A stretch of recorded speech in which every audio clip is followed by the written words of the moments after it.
Salamu alaikum bandiraɓe hettiyankoɓe yeɓiyankoɓe Ayaw Pindi TV bisimilla mone ruɓindu jayndele moɗon weltare min dañi huccide moɗon oɗo subaka talata hande ko wiɗon tan yo Allah waɗanen jaam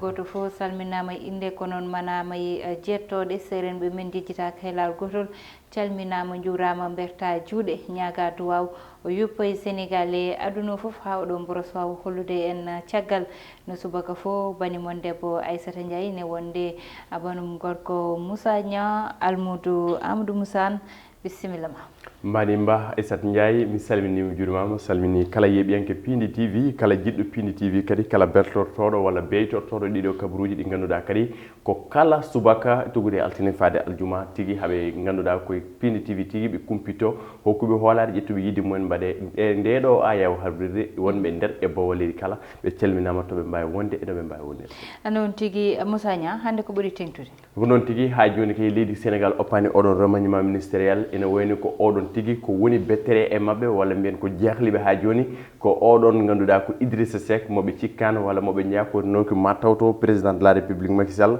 ko ɗum ɓuuri wawde tawtede nder jayndeji ko ma ɗum ko ha joni Aissata Ndiaye ɗan leɗɗe dawani lawol ene jokki e nder jayndeji leydi Sénégal kono kadi en jokki ɗo ha joni e nder leydi Sénégal noon tigui Moussa Nia jaynde enquête hande ko natal gardiɗo leydi ndi woni hen ko noon tigui horejo leydi ndi lamtoro Bourguédé woni Macky Sall omo woni ɗo e nder palais walla mbiyen e nder oɗon véranda perron e galle lamorgo to Macky sur les traces de Wade ene wayno noon ko pele ɗeɗon président Abdoulaye Wade yaɓɓuno e duuɓi mum kitali mum cakkitiɗe e nder laamu woni ko jaydenkoɓe koti enquête mbi Macky Sall kay koye ɗiɗon trace uji tigui woni e o saaha woni koye yaɓɓude ɗeɗon pele caggal kay ya duuɓi nayyi ko heddi oɗon mandat makko ɗiɗaɓo ene wayno ɓe kolliti oɗon mentor makko politique mo ganduɗa oɗon tigui mo rewno woni maître Abdoulaye Wade cakkite mum ɗe ko tigui ɗeɗon cakkite président de la république Macky Sall woni e wadde saabu nandi no feewi e wiide mabɓe kamɓe jeydenkoɓe enquête kono ɗum ko Aissata Ndiaye ɓe garti e ɗeɗon ɗanleɗe ndewan lawol e heela mabɓe jeenaɓo e wiide ganduɗa kay ko waɗi joyo wasde pitali mumen e hewɓe kadi jiyaka e oɗo saaha ɗum ne tawe nder heela mabɓe jeenayo ɓe garti kadi e ɗiɗon sumgoji lefol laamu to leydi Côte d'Ivoire ne tawe nder heela mabɓe jeeɗiɗo ko kuure conde tigui duhi to leydi Félix Houphouët-Boigny hanke ñalawma hanke o par ce que opposition walla mbiyen landolundi ɓe ko kañumen tigui mbaɗi publié walla mbaɗi annoncé CNT mo gonɗa kay ko kabaru goto gummiɗe e sumgoji lefol laamu ɗi woni ko welani laamu leydi Côte d'Ivoire saabi kuure duhi toon hanki ɗum ne tawe nder hello jeeɗiɗo ndeɗo jeyde enquête Vox Populi rewi hen Vox Populi ari koye natal on gonɗo jagorɗo tambiɗo gueɗe nder leydi walla mbiyen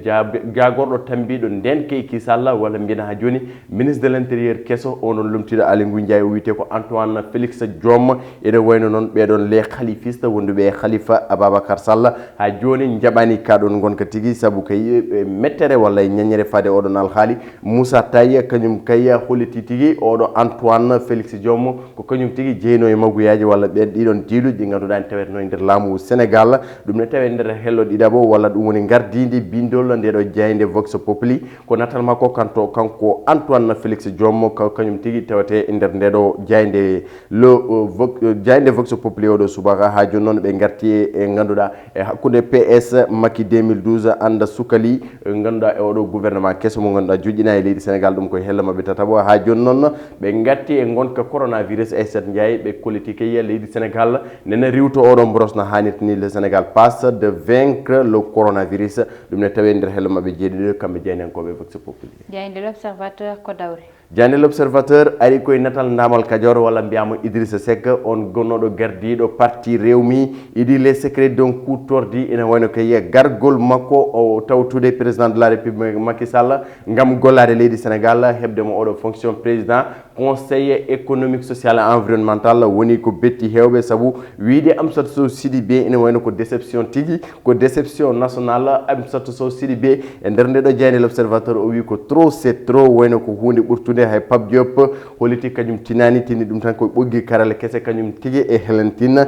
ene wayno Boun Abdallah Dionne e limogeance mum to présidence en tawe nder hella mabɓe nayaɓo kanko tigui natal mum tawete e nder ndeɗo jeyde l'observateur e oɗo subaka ha joni noon el haali ganduɗa kay ko Boulfalé so wiyama Boulfalé kay ganduɗa ko oɗon tigui ɗam ɗon ndiyam walla mbiyen guelɗon lammugel ngel ganduɗa ko hunde tigui bonde woni sangara mo ganduɗa Boulfalé wiyete ko alcool tigui les ravages de l' alcool reflaté ene wayno tigui toto diwan Louga ɓe kolliti kay ko wargoji tigi ganduɗa kay ko oɗon bulfale walla mbiyen oɗon sangara omo wara ko yoni e yimɓe ɗum ne tawe nder hello mabɓe jeeɓo kamɓe jeynenkoɓe l'observateur ha joni noon ɓe garti e ganduɗa ko ɓiɗɗo leydi Sénégal mbaɗaɗo golle kantoriɗo walla mbiyaɗo leftaɗo lefte bonde to e nder leydi Argentine ganduɗa kay ko racisme tigi koto police ɓe nogasa ko koyemen tigi mbaɗimo golle bonde leftimo no fewi ɗumen tawe nder hello mabɓe jeegomo kamɓe jeynenkoɓe l'observateur oɗo subaka jayde quotidien le quotidien jani quotidien ha joni arti koye kaɗon hakkude président de la république Macky Sall wondude Idrissa Seck ne wayno ɗum noon tawete koye nder hello mabɓe jeegomo ha joni noon ɓe garti alhaali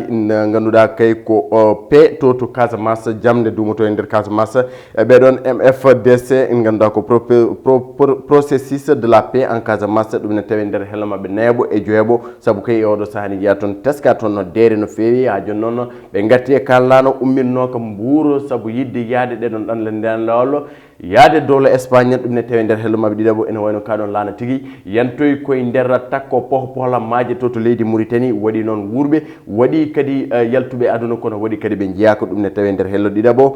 Aissata Ndiaye e nder ndeɗo jayde le quotidien jayde le soleil ko dawre le soleil e gardini bindol wi ko majorité taille double XL ɗum koye nder hello mabɓe tataɓo yadude natal hoore leydi Macky Sall ene wayno kay ɓe kolliti jogude hitande ujunere temedde jeenayyi capanɗe jeenayyi e goho woni 1991 ko wayni kay meeɗa yeede saabu goto e parti ganduɗa kay hoorejo parti tawta laamu leydi Sénégal a haali ɗum hanki wayno waɗ ɗum ko Idrissa Seck sagande tawtata Abdou Diouf ene wayno kay oɗo saaha tigui Macky Sall hepti oɗon kañoto walla mbiyen hepti wadde ko way noon ɗum to tawe nder hello mabɓe tataɓo kamɓe jeynenkoɓe le soleil kawma ɗum ko ɓe gaari e nate ɓeɗon ɗiɗo George Bidon wondude Donald Trump ene wayno ko alhaali suɓgoji lefo laamu dowlaji dentuɗi woni les États-Unis d'Amérique hande oɗo kikiɗo kamɓe ɗiɗo woni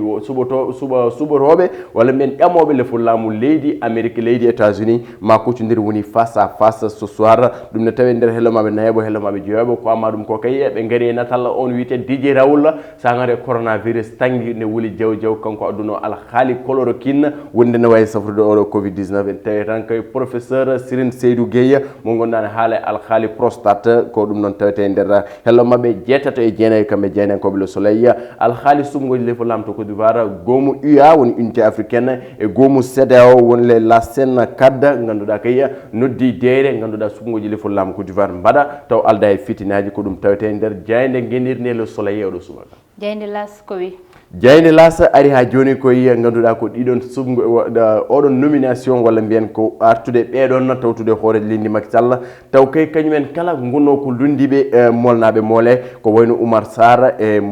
ganduɗa ko oɗon wiyete ko Modou Diagne Fada Idrissa Seck kañumen tigui gonno ko e Ousmane Ngom gonno kay ko lundiɓe tawti Macky Sall Macky reconstitue le PDS sans Wade ɓeɗon tigui yadannoɓe président de la République maître Abdoulaye Wade kañumen tigui garti tawti président de la République Macky Sall ɗum ne tawe nder hello mabɓe jeegomo kamɓe jeyndenkoɓe las ko ma ɗum ko e nder kay ndeɗo jeynde o maître coranique en gros son élève de 14 ans ene wayno kay ko viol suivi de grossesse ɗum tawete e nder ndeɗo jeynde hello mabɓe jeeɓo ko goto kay jangguinowo kay e daara walla mbiyen jangguinowo duɗal ganduɗa kay ko kañum tigui e sowi cuhlel mum walla mbiyen mo jangguina noon yaare duuɓi sappo e nayyi ɗum ne tawe nder ndeɗo jeynde las Aissata Ndiaye ko ɗum ɗo tigui wonno e kelle gadane ganduɗa koye ndeɗo jeynde las jayde libération ko addi hande libération waɗi libéré ko alhaali oɗon no ɓiɗɗo debbo wiyete ko Catherine Leys ganduɗa kay ko tubaka jeyaɗo to leydi Belgique ene wayno noon ko kanko caggal nde o dogdi e sukaɓe makko ɗiɗo ganduɗa kay ko gorono addi ɗum ɗo e leydi Sénégal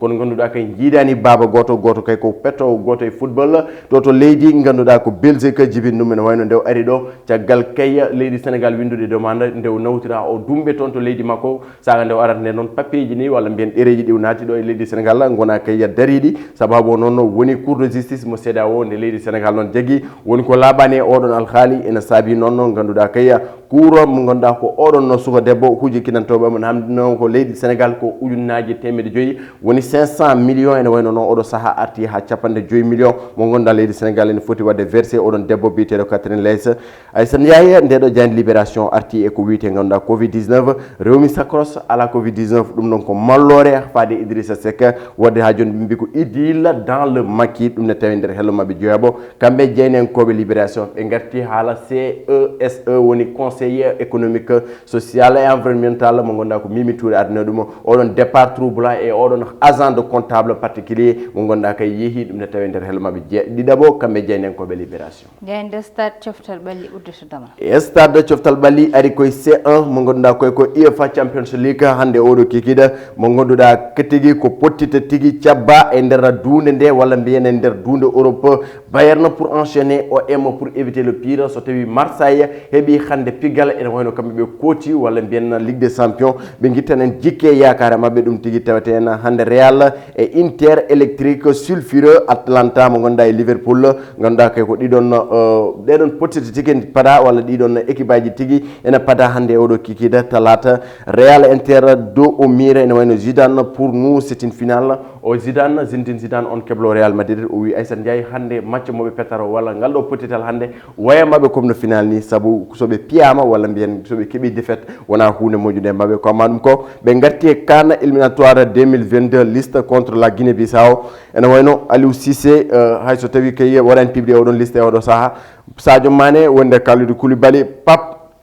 Aliou Ndiaye wondude balde ganduɗa kañumen tigui ma garra e jeeye ngal ɗon pottital ene wayno noon woni mo jeyta e ngal ɗon pottital ko dombayama on wiyete ko Mbayña o waɗat kay absent walla mbiyen o tawtota e ngal ɗon pottital ene wayno jeynenkoɓe stade cimti walla mbiyen koki kabaru wonde kay Aliou Cissé guile jooɗi duuɓi mum 5 e lebbi mum jeeɗiɗi addi kene tolno e capanɗe jeetati e jeegom woɗi 86 Lyon ko waɗi convoqué walla ko waɗi appelé équipe nationale ene wayno ha joni jeynenkoɓe coftal ɓalli jaari kadi e fannu oɗon gorgal coftal ɓalli ɓe mbi ko Matar Ba e Abdoulaye Sow des navetanistes à ministre ɓeɗon tigui wonnoɓe fannu coftal ɓalli hande tigui ene tawe nder laamu leydi Sénégal des navetanistes à ministre non tigui garene eɓɓore wonde woni yiyete banggal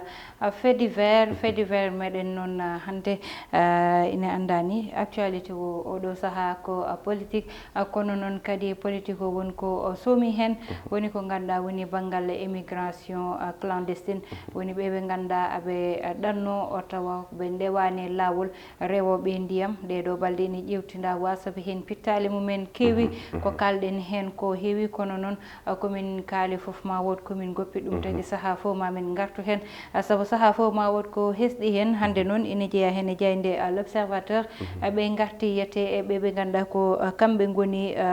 oɗo nawannoɗo ɓeɗo sukaɓe naggaɓe walla mbiyen oɗo bato bubbodirɗo e nder ndiyam o fawama junggo kanko nawannoɗoɓe o kono noon Moussa Nia ko ɓuuri hen yette hawnade o wi ko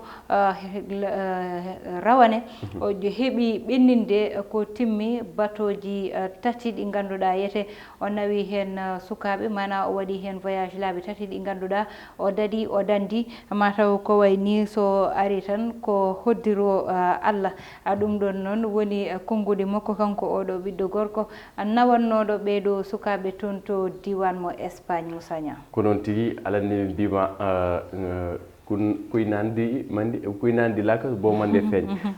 jarawo walla mbiyen suuɗo so tawi tan manam yeeri ha mandili hankadi ne suturnati wadde sikki ala Aissata Ndiaye ko ɗon tigui garda hen wonde jomum min nawi ɓeɗo jettima aɗa andi ni ko rewan lawol wiyama immigration clandestine wadde kala ko woni clandestine ene waɗi risque ganduɗa hayso tawi noon nawi no batoji sappo ɗiɗon kala jettima e dunde e Europe walla ɓeɗon kala ɓe o nawi jettima tawa goto e mabɓe wasan fitan mum wona hunde ganduɗa ko raison donc nak ko convoyage o woni ko ganduɗa ko hunde hattande walla ko hunde saltande saabu so jomum arema ko caɗele aduna tigui jaggi ɗum an jogo ko ganduɗa ko no wiye développement personnel mbawa ɗum wajade par ce que waɗɓe ɗo réussir ɓe o ɓuranimo waɗɓe ɗo réussir ɓe ɓurani ɗumen donc nak ko wasde durnude miijo wasde jogade des conseils particuliers donc oɗo convoyage waɗo ɓeɗo convoyeur woni nawo ɓeɗo laaɗe il faut hankadi ɓe natta walla ko wayni natta saabu ɓesguli fof gasi min heewi wiide la Méditerranée est devenue une cimetière hankadi ko mayɓe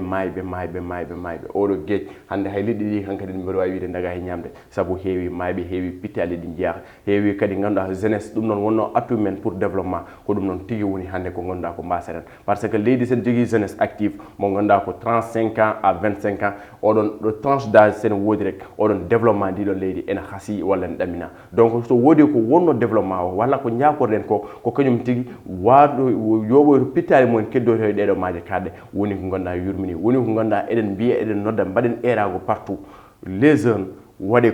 conscientiser mon fo artir haqqille mum feewi anda kala ko Allah fese ma ɗum a naata e nder leydi a heɓan ɗum kala ko Allah fese ma ɗum a mayata tigi yetta he jungo ma sabu dañɓe ɓe ala koɓe jiide jomiraɗo subhanahu wa taala wasɓe ɓe kadi ala koɓe jiida mon fo noon e jour mum par ce que Aissata Ndiaye neɗɗo jogui ko gueɗe tati aduna woni naissance apposé déclin ko nabbiɗa balɗe e foof jour ma ar ñalowma ama ar donc no kewiide chacun son tour c'est le coiffeur mon fo yo muñ faɗa jomiraɗo subhanahu wa taala non tigui moni fo yo muñ faɗa ñalawma muɗum ɗo e ɗin konngodi gudditan roɓindu Diaydeli meɗen a tottude won adi janggo so Allahu lamɗo jaaɓi banimon debbo Aissata Ndiaye banum gorko Moussa Niang heɗeno ene banggal caméra o ko Mansour Sow alias Thiat ne wonde Amadou Touré banggal maquillage o amin jarda hen no fewi Kumbis Babou.